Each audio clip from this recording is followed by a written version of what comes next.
Thanks for joining me back here on the channel for part 3 in this video build log for the 148th Kitty Hawk F-35B.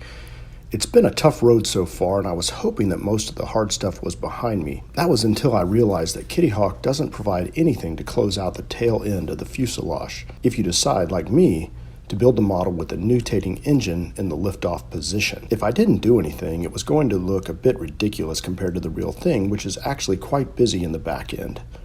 So I had to come up with a good way to close out the back end and make things look a lot more realistic. While I was at it, I figured I'd add some scratch-built details to the engine section as well.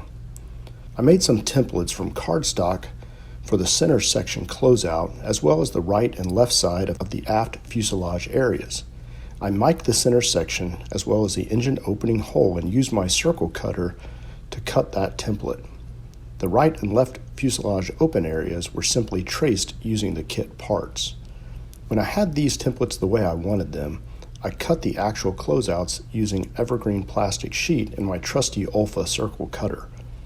You can find links to those as well as other items used in this build in the video description below.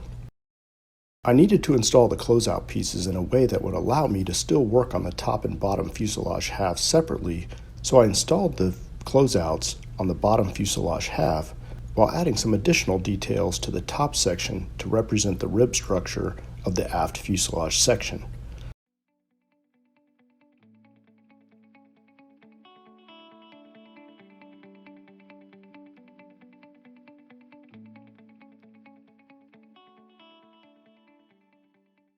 I used a combination of Tamiya liquid cement and the super glue and dental resin filler that I mentioned in a previous video to add a little strength to the rear closeout sections.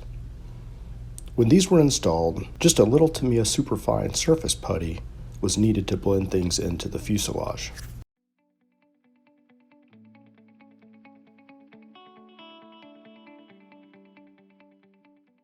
The top details were shaped and cut from evergreen H-channel. I cut some extra panel closeout sections from evergreen sheet and added those to the sides just to give a little more detail and realism.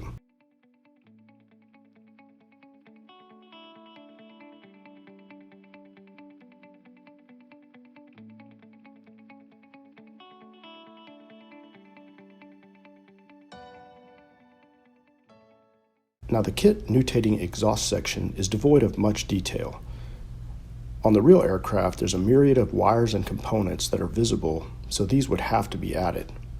I used thin silver solder and Tamiya tape cut into small sections to create all of the various wiring and routed that according to the best references I could find to some representative components that were cut from evergreen rod and strip and installed on the engine exhaust section.